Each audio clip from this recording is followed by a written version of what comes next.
I've been having a little trouble with this horrifying climate stat of the day segment because Adam McKay is a historically funny person, but this subject matter is a little bit difficult to make light. So I have come out here to Hollywood as part of our deal with his company, Hyperobject. And even though he's still just an intern at our company, he is trying very hard to make this segment into something that is both informative and light. But when I get here today, and the first thing he says to me by way of hello is, "Hey, did you hear all the coral reef in Miami is now dead?" It's not exactly something that is buoyant and effervescent and like opening a champagne bottle. But we will continue. I've flown out here to see if, in collaborating with him, we can make this segment any better. Adam, are you there? Are you ready to try and make this segment into something that lifts your career here at Meadowlark? Yes, Dan. And I think the way you told that story about the coral reef is kind of deceiving because you didn't describe the big high five I was giving you and the giant smile on my face and the Coach Prime t-shirt that I had on. So in you telling the story, it's more negative than it actually was. And that kind of relates to what we're trying to do here, which is we're working with McKinsey, mostly the consulting firm. And we've seen that the data, the focus groups on this segment are way low on it. So we're trying to bring a more positive up vibe to this. So you telling that story about the coral reef does not help. Like, tell the whole story. First off, I've been working out, so I look jacked. Second off, I had a Coach Prime shirt on. Third off, big open tooth pearly white smile. Fourth off, little 90-pound cheerleader at my right side. No relationship. I'm married, but it still feels good. So we have to really work on this to make this segment, turn into hockey sticks, which is what this is all about. We continue to try. I don't believe you've ever had such difficulty making anything into funny subject matter. You were a head writer at Saturday Night Live in your early 20s. You invented Funny or Die, and here we are still trying to get this off the ground. But I do feel like the parachute in the parasail has caught a bunch of water here, and we're in danger of drowning a little bit. Do you have any other business suggestions here for what we should be doing with Hyperobject to give this some strength, to give this a little more lightness and buoyancy so that we can have whatever you're calling hockey sticks? Not whatever I'm calling hockey sticks. Hockey sticks are what pay your bills, Mike's bills. I mean, don't be kind of dismissive and roll your eyes. So the big thing we did with the McKinsey guys, which by the way, they are dying to have dinner with you. I mean, Chet, Crispin, Ovalia, they would love to go out to dinner with you. And the McKinsey group are fantastic. Mike's been hanging out with them a lot and they've really hit it off. I'm uncomfortable with what you've done to Mike. He's gone full Hollywood, and you've got him with these agents and monsters, and I don't know whether I'm ever going to get him back. He is fully bought in on all your Hollywood bullshit. Can I just say this, and I mean this with all due respect? Shush. Mike is doing great. Meadowlark is doing great.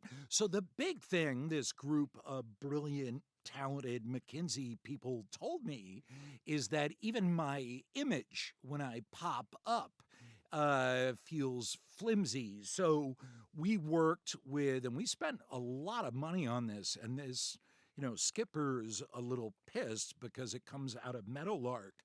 So we worked with some of the greatest Disney animators in history, and focus groups and polling numbers, and we came up with the happiest image we can come up with for Adam McKay talking about climate. So I don't know if you're showing that image now, but that image, and I'll, show our work a little bit here, cost $6.3 million, the image you're seeing. And Dan, quit being cynical. It doesn't seem like a good spending of money. Be a human being. Let your body answer. Do you feel better seeing that image? I mean, yes, but not when you tell me what the price tag of the image is. Like, yes, the image is better than not having the image, but that seems like it's way too expensive. Why are you steamrolling us in every business adventure we make with you?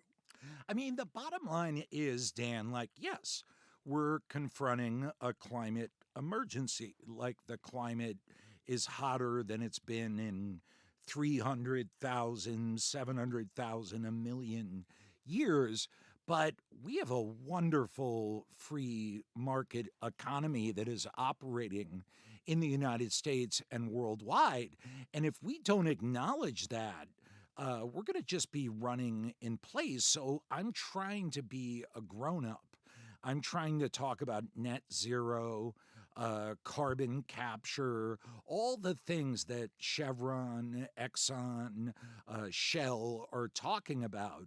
So we can do this in a grown up way. So as part of that, I worked with the McKinsey Group, which, by the way, I mean, Mike and I hit the Raw bar with them last night. They are a blast.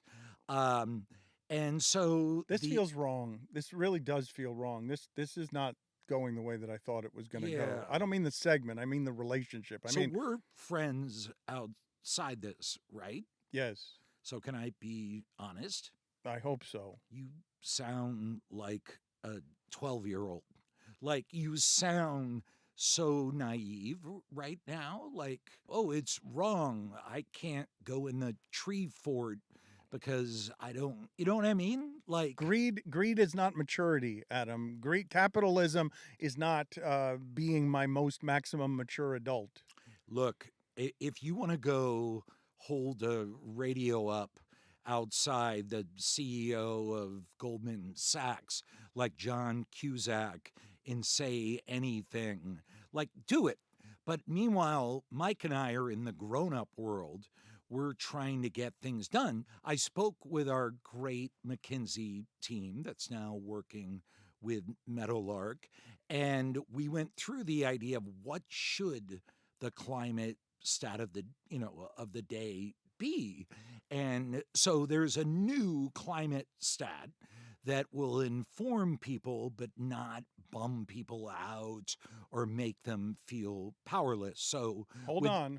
I've got to play the imaging for this. If you're going straight into the stat, the horrifying climate stat of the day, are you doing that? Or are you going to cue me? Because I had to travel with all of our equipment here, and I've got a button I've got to press if we're going to get the music right. Well, I think what we set up is not what we're doing, because I was just with Gralia and Travis outside the office talking about this climate stat. So we've kind of switched it up. And the cool thing about this climate stat is that we're getting some sort of sponsorship money out of it, that it's actually going to make Meadowlark and Hyperobject some money. But still, we kind of feel like, yeah, we're taking money, but it's going to actually help people understand what's going on. So with that in mind, I'd like to give it to you. Okay, but I'm going to play my music here. And does the money we're getting in sponsorship offset the amount of money you spent on this ridiculous AI figure that you have on the screen? No. Okay, excellent. Hold on a second. Die. We're all gonna die. We're all gonna die. We're all gonna die. The oceans are all burning, and we're all wondering why. Let's turn on the news and find out how we're gonna die. You're good.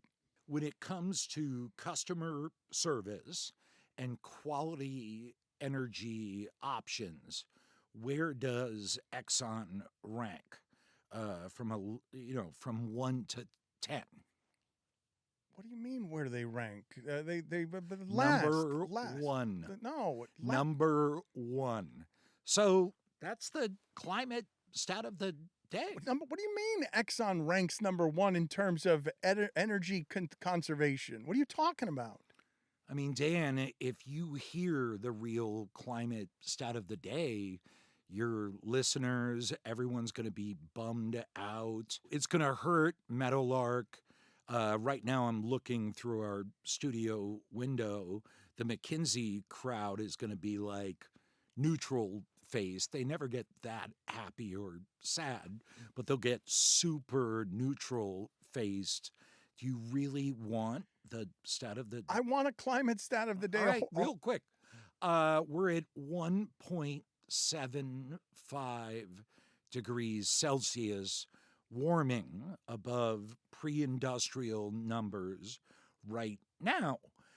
Once we hit 2 degrees Celsius, if that maintains, 1 billion people will die, which is something like 8 times the amount of people that died during World War II. I just got a thumbs down from the McKinsey crowd.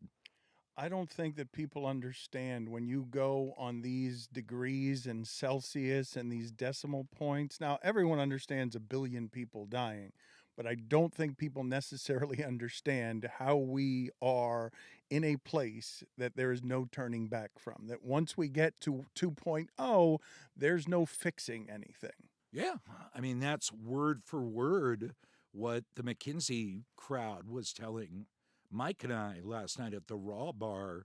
By the way, chilled crab claws, oysters. I mean, like, it was a 4-tiered seafood tower, flavored martinis, apple-flavored martinis. Great night, but they said that too, like, America doesn't use Celsius. Like, who cares? How are we doing this? And I told him, I was like, look, it's really simple. Oil, gas, and coal. We burn it. It goes into the atmosphere and it traps heat and it cooks the planet. And then all of them gave that aggressive neutral face. So we had a choice, Mike and I. Like, do we ignore that, or do we look at professionals who kind of get the big picture? And granted, Mike and I had a couple of apple teenies at that point, but we both decided, let's go with the Exxon stat, which, by the way, number 1 for customer satisfaction, delivery of energy. Darren Woods, the CEO, great job. They bought you with oysters? Exxon bought you with oysters? No, stop it. And you sound like a child. I'm very disappointed with how it is that this is all going. All of it. I'm talking about all of it. Look at the image of me. It doesn't make me feel any better. Really? The 6.3 million. It was too much. I'm going to give you that. Like, Skipper was like, it's why? Not a good use of our money, Adam. No, what are you it's doing? Not. It's not. So I think we have to be honest with each other. I screwed up on terrible. The image. That was too much money. This is terrible. You screwed up talking about the climate like it's a bummer emergency. Your stat is made up. Exxon is not the number 1 energy conservationist in the world. What kind of stat is that? Conservationist. Customer satisfaction and delivery of fossil fuel energy. And the other stat about how we're at 1.7 degrees Celsius warming today, and once we cross 2 degrees Celsius, 1 billion people will die. By the way, that's a conservative estimate. All right, I just got a big thumbs down from the McKinsey team, so I'm going to stop. Yes, let's stop. And I'm going to say Yes. Exxon. Yes, let's just play the happy music. Yeah. All right. We're working on it. We're working on it. We're all gonna die. We're all gonna die. We're all gonna die. die. The oceans are That's exactly how he was laughing when he told me the coral reef had died and was wearing his prime shirt. There are a lot of things daily that remind me of my age. A lot of people in the audience and around the show have been making fun of me because I cannot keep up anymore with social media. I am the target victim of butt crack and ball sack sports.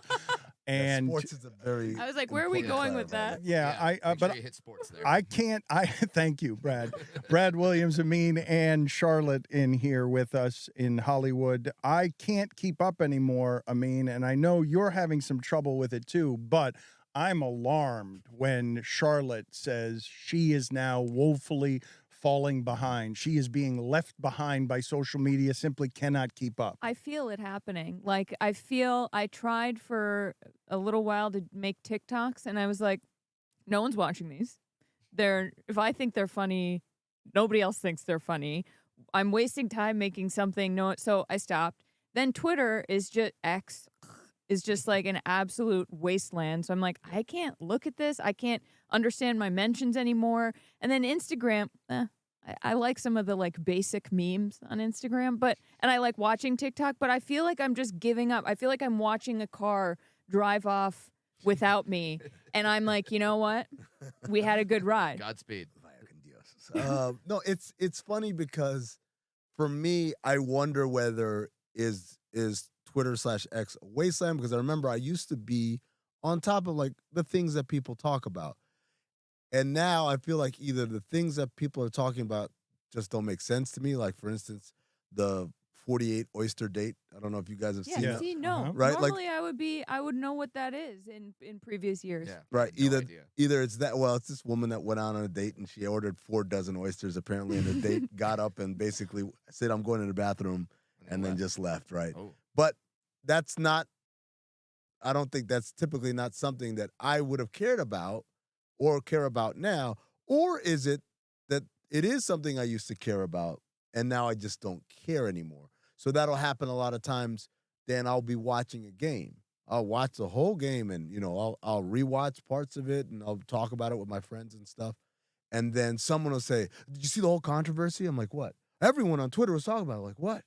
Oh, well, something in the third quarter. Da, da, da. And I'm like, no. And this is the kind of stuff that people on Twitter like to argue about. I'm like, I'm not interested in that anymore. I just don't care. Yeah. But there is a feeling of disconnection you feel after that. Absolutely. And every time I think I'm going to quit Twitter, then the Kevin James meme happens, and I'm like, all right, I'm back in. See, I saw that on Instagram. Oh, okay. I saw it on Instagram. Instagram has become where I see things. And a lot of times there's screenshots of things from Twitter. Yeah. But I don't see it on Twitter. I also do think, though, the internet is just like, it's a corporate sinkhole now. It used to be that you could just stumble along and find some weird, like, I have all these sense memories and like sort of flashes of images from like weird games I would play, or like some weird site someone made where like, a ghost pops up for a second and then it goes away, and it felt so fresh and weird. And now it's like, you see these things, you'll see things on Instagram, you see them on Twitter, but it's exhausting. It feels like there's this constant churn of people needing to put out these things to feed out, and it loses some of its wonder, I think. So watch this. Are you aware of why people are paying for blue check marks on Twitter? So they can post longer things? I mean, that's one of the perks. The biggest thing is, how many followers do you have on Twitter? Let's start there. 85,000. 85,000. When you tweet, your tweet is showing up to a fraction of a percent. They're throttling you. So your 85,000 followers, only about 8,500 are going to get Charlotte's actual tweet. And the other ones, if they stumble upon it through someone else that they follow retweeting it, maybe, but they're just not seeing your content unless they go to your page. You pay for the blue check mark, every one of your followers is going to get it in their curated timeline, right? So then you put on top of that, if you are a blue check mark, which means you're paying, and you have a certain number of followers, and you have a certain number of views of your posts over the last 3 months, I think it's 5 million, then you start getting paid for your tweets. Yes. So now... What, is Elon like Venmoing you on the side? Yeah, like you put in your bank account info, and like every month you get a certain amount of money. So what we've done was what used to happen on Twitter 10 years ago was Charlotte would post some funny joke or just like the funniest, most brilliant joke you've ever heard. or maybe a picture of like a storefront that she saw where they misspelled a word or whatever, and it would legitimately go viral because people go, huh, that's funny, and it goes around. Now it's like, no, it's the ones that are going viral are the people who paid money to make sure their stuff go viral. And when you pay money to make sure your stuff goes viral, are you just saying, huh, that's a funny sign, or are you sitting around thinking of ways to go viral? It takes all the organic out of it. I feel like this is the scene from the movie Twister where Bill Paxton goes, they went out and got themselves some corporate sponsors. Now it's evil. I have talked a lot about the fact that we're not talking enough about how people in general are addicted to this thing and what they think are the realities of this thing, even though there isn't a lot of reality in what it is that's happening there.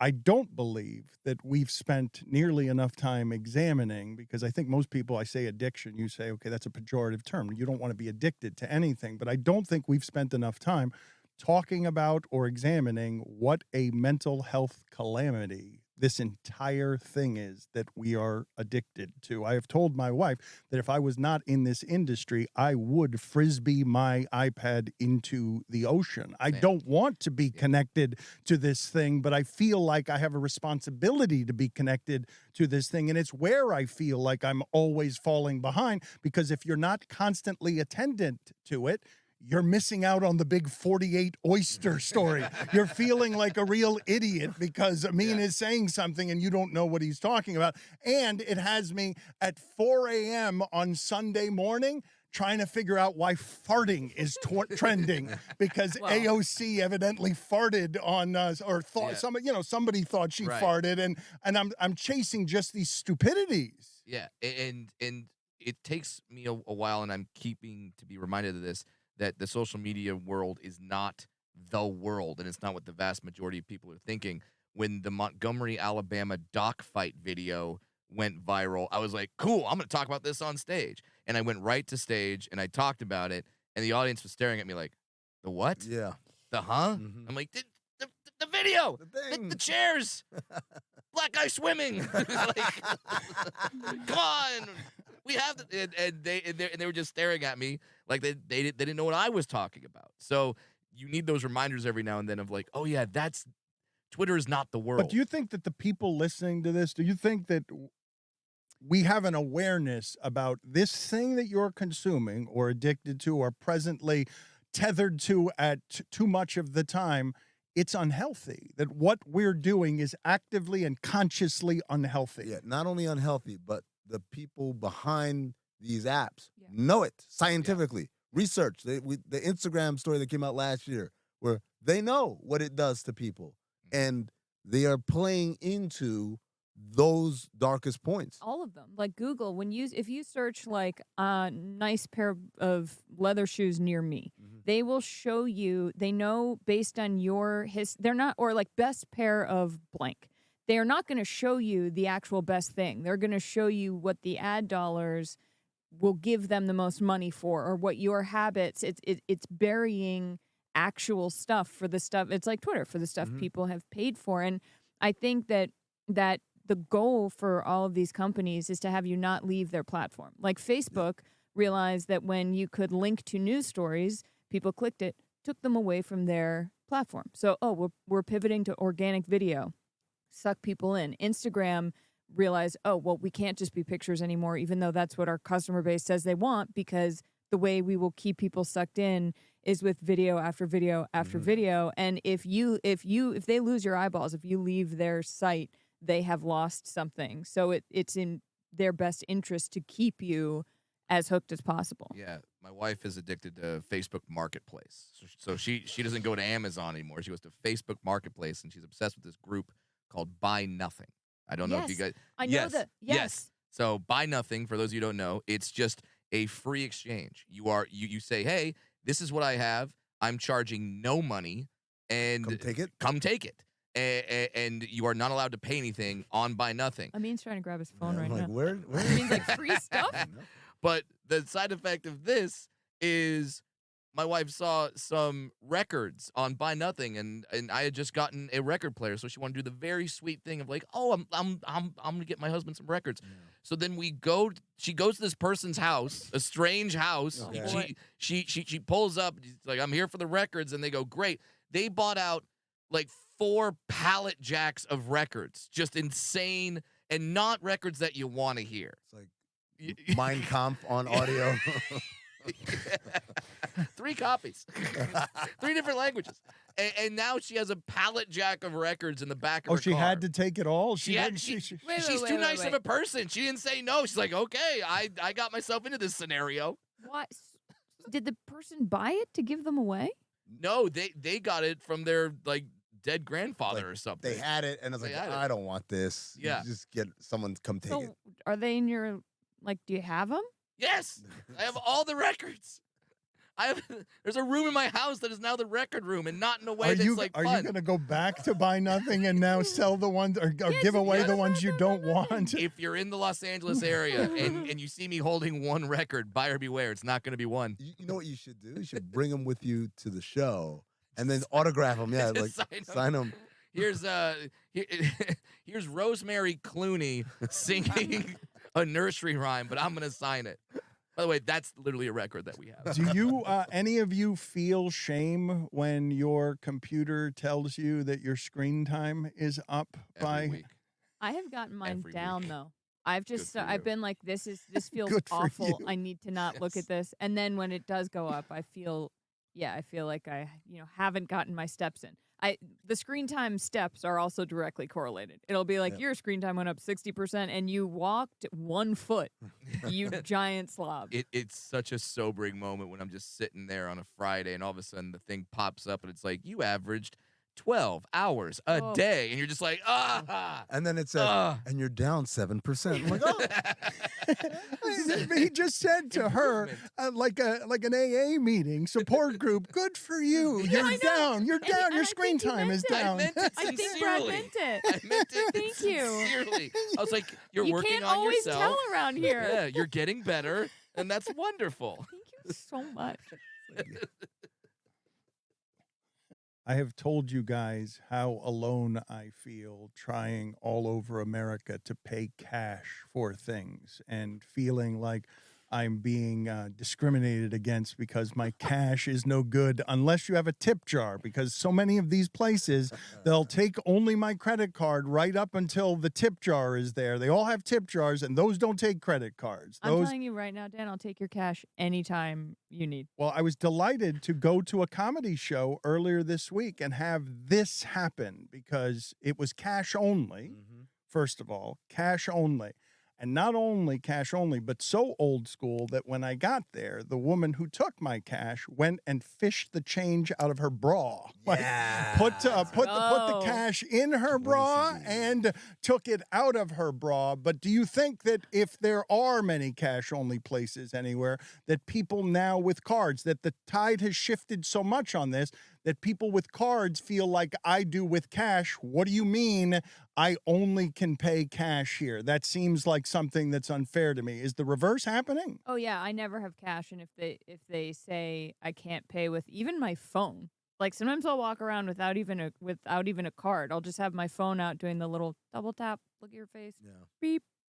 The wild thing is, when I was a kid, I learned in social studies that cash is legal tender, meaning they cannot refuse you if you're paying in cash. So even if you showed up to McDonald's, as I did in high school, I get offended every with time. a jar full of pennies and counted them out to buy 4 cheeseburgers that were 39 cents a pop on Wednesdays, they had to take it. And now, yesterday, or maybe the day before yesterday, I went to a breakfast spot. I'm not going to give them free pub, even though I love their breakfast sandwiches. And Even though I love their Big Mac. And they no cash. The woman in front of me tried to pay in cash. Said, sorry, no cash. And I said, are you allowed to do that? I thought that was illegal. Or has that changed? Have they changed that law? Or was that never a law? Was I lied to during social studies? On Sunday, I went to a concert that it said on the ticket, this is a cashless venue. Which I'm like, great, I never have cash. Maybe it's just that no one's enforcing it. Maybe it's not legal. There you go, Dan. Start lobbying. It doesn't seem to me like it should be legal. I don't know if you guys have noticed, incidentally, because Mike's mood can be something that is sometimes hard to read. But I feel like Mike Ryan, I don't know if I've analyzed this correctly, but I feel like Mike Ryan hasn't been himself at all this week. And I think the reason for it is because he hasn't gotten the airtime that he wants to laugh at Deion Sanders in Colorado. That it happened on Saturday, and I got up on Sunday morning to a bunch of texts of photographs of what I thought was some of the whitest celebrating I'd ever seen. It's not only Stanford football offensive linemen, but they are, it looks like they're flexing, and what they're actually doing is they're doing Shedeur Sanders, the flashing of the Rolex, but none of them are wearing watches. Yes. Like they're all flashing the Colorado bench, making fun of Colorado and Shedeur Sanders for that celebration. This is where the Miami persecution complex comes from, because I was just on the heels of an entire week of everybody laughing at Miami. And granted, it was embarrassing for different reasons, but that is a national embarrassment. These are not my words. These are Coach Prime's words. He's fessed up to it being super embarrassing. But yeah, I would have liked to have laughed at their expense a little bit more, considering that Dan Le Batard has been quoted as saying, 1 year in, he's fixed it. He's fixed it. No, I said he's worth the money. He's worth the money. There's no disputing that he's worth the money. You said he fixed it. You said he fixed it. They were Dan, the this is wait his a minute. time, Dan. Wait a You minute. said This is his he time, fixed Dan. it. You got to clear out. It takes time to fix it. They are relevant. That is Yes. winning. Yeah, well, not relevant enough to apparently wait till midweek to laugh at their expense here on the Dan Le Batard Show, because that was hilarious for all the amazing reasons. And I do want to give credit to Travis Hunter, because he played with a lacerated liver, I think. And you would say that, wow, he really struggled in that game. He gave up about 300 yards to a Stanford receiver that was just bullying him. But also, Travis Hunter, the receiver, was brilliant in that game. So I can't, on one end, say, well, he was bad because of the injury, and then ignore how great he was on the other side of the ball. It's a little odd when you have that. This being said, I love Deion Sanders' leadership throughout that. And I've credited him with his approach on certain kids. Even though Cormani McLean was absent on the field, I guess he stepped into it again. I think his leadership, and believe me, the cameras were there to catch it, about ignoring social media. And this loss was difficult on a lot of the players. It's unfair, the expectations that we've projected over the last few weeks in the coverage that we've projected on Colorado, because Colorado is absolutely the type of football team year over year from last year that can blow a lead to Stanford, that can eke out a victory over Arizona State. That is their class. It's unfair what we've put on them. Yeah. But if you're going to put them on there, if you're going to run an entire week's worth of daytime content from ESPN and crown their ass, then we're going to laugh at them too. But that's the problem, right? Like there is no in between. You can't have a sober appraisal of what they are. It's either, oh my God, he's amazing, they're amazing, But they're they've going to win the leaned national into it championship. too. Of course, that's what he does. Yeah. But I think one of the things that you mentioned is, I'm staggered how people aren't listening to the things that he's actually saying, because through all of that, Deion is incredibly old school in the way he coaches, in the way he holds people accountable. Like the Cormani McLean thing is fascinating, because how many other schools in America would have been like, to hell with it, just play the kid. He was a big-time recruit, and he'll figure it out, right? And Deion saying, no, we have expectations and standards, and if you don't meet them, I don't care. You're not going to play. Yeah, and those are expectations at Colorado. Right. Like, which is, it's a lot easier to become academically eligible at the University of Colorado. It's a lot easier to throw someone out there like Cormani McLean, given where Colorado was as a program out there, from everybody That's else. the game, yeah. But you've warped people that have been in this industry for a long time, that are crowning their ass. Well, but the opposite side, right? People who are intent on, he's awful, they're awful, ha ha ha ha. See, I told, like I said, there's Which no place. it's never been me. No, I'm enjoying laughing at their expense, because I find it like it's absurd, the credit that he's getting right there. Sure, right but now. like Danny Cannell, for instance, I'm like, some of the things he says, I'm like, That's an what? FSU thing, though, with Danny. Sure, but it represents. It might be other things. Sure, absolutely. Yes. But it represents kind of the other side of, almost, there has to be an infinite amount of hatred, because there seems to be an infinite amount of love. One of the things that I thought was mind-blowing was that first loss they had where you had all the people all the way on this side doing a victory lap. Oregon. And then, so they lost Oregon. And remember, the video came out of the speech where the coach comes out and says, they do it for clicks. We do it for whatever. Right. Whatever. Something more noble. Something more noble, right? And of course, Oregon Something won. less flashy. Something less black.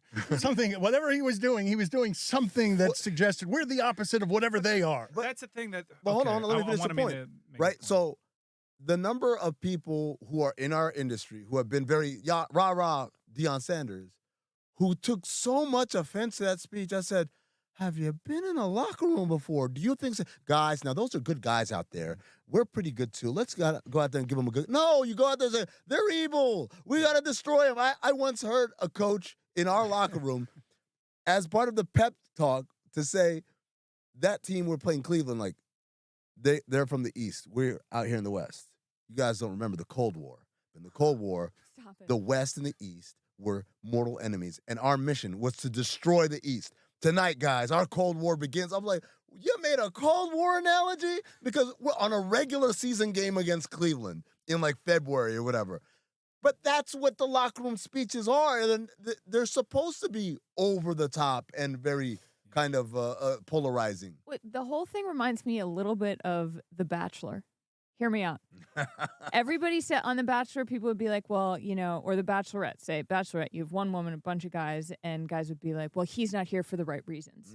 And I am. And it's like, no, you're not. Yeah. You're here, we're all here to be on television. We're all here to make money for ourselves and for this program. We're all here to win. There are no right reasons. So I think that there's a lot of this equivocating between, well, Deion's not doing it the right way, or he's doing it the flashy way when, even the, what is Colorado State's coach? Doesn't matter. No one knows. Nobody cares. what his name The is. blue collar guy. It's He's like, the guy who doesn't wear sunglasses. His mom everybody's told him. playing the same game. They're just playing it differently. And Deion is playing it very well because everybody's talking about him, which I think is the Well, goal. but this is the part that I don't think that Mike's being fair to me on, because I didn't crown them. They were one of the worst Power 5 teams. What are you making faces about? I mean, I was celebrating the fact that they were going to be and are better than they were last year, and the over-under on them was 3.5 games won this season, and they topped that very early. So, You crowned him, especially when comparing him to the program that I boost for, which is the prism that I view all of this through, which is one of jealousy, but also I humor. mean, I think nationally right now the reputation of Colorado is better than Miami's, and I believe which is part of the problem too, because that's irrational. It's irrational if you look at just the results. What? You calling someone else irrational is. No, it is, and I'm talking out of both sides of my mouth too, because I get caught up in it too, because I was very much enjoying Sanford's victory, and it's not even so much over Coach Prime, but it's all the people that have viewed this through the prism that Dan viewed it initially when he. they're crowned him as. interesting. The prism Which I is view just it like through, this guy's the greatest thing ever. it's a and- content factory. That's all I'm rooting for, man. At this point in my life, I don't care who wins or loses, just who's producing the stuff I can talk about. But ultimately, he's going to be judged by who wins and loses, and the discourse around him is unlike anything we've ever seen. Because you know what I get hit with when I enjoy them, just growing, I think, on a normal timetable, but through the eyes of some, given where the expectations were, a misstep here or there is. It reminds me a lot of the Cam Newton discussion when I came out with very valid criticisms that I was found out to be right several months after the fact, which is I get hit with racism. Yeah, you're a racist. I get hit with racism accusations because this is it's certainly galvanized a black audience. If you see the numbers, if you see who's on the sidelines, this is very much a black empowerment story. Everyone is rooting for Deion Sanders, and many white people too, to get this right, to shift the paradigm, to have people finally skip a line that wasn't afforded to them. I understand all that, but to line up in opposition of that and say, let's hold our horses and get hit with the other extremes on it isn't necessarily fair either. I think the entire Deion discourse, while being fascinating, is also totally out of hand. You're saying, though, wins and losses is how he's going to be measured, and I disagree. to me, how he's going to be measured is, did he make money for the program? Did he do right by the program by making it matter again? All the programs make. Jimbo Fisher has made a lot of money for Texas A&M football. Mike, that is not like they're going to the Big 12. They're going to make money. I understand what you're saying. Did he win at the business? He's won at the business already. He's paid for himself. That's winning. If they have 2 consecutive 3-win seasons following this, like, he's not going Mike, to their be stadiums are full. Their stadiums are full. The stadiums aren't going to be full once the novelty wears off and he keeps throwing up bad seasons. What I'm saying is, ultimately, in that industry, coaches are judged by wins and losses. And this one is doing it differently at a program that has done nothing but lost for 30 years and is now making an enormous amount of money. But they're also still losing. They're low in their division. They are low in their conference. What did you say? What place are they in their conference? I mean, they're second to last right now in the Pac-12 conference. It's a meme that makes me laugh every time, which is like the standings, and then the dude in third is just throwing champagne all over his face. But it's like the Pac-12, and there's like 14 teams on there, and on the second to last stool is the Colorado person on the medal stand spraying themselves with champagne. Biting the medal. Yeah.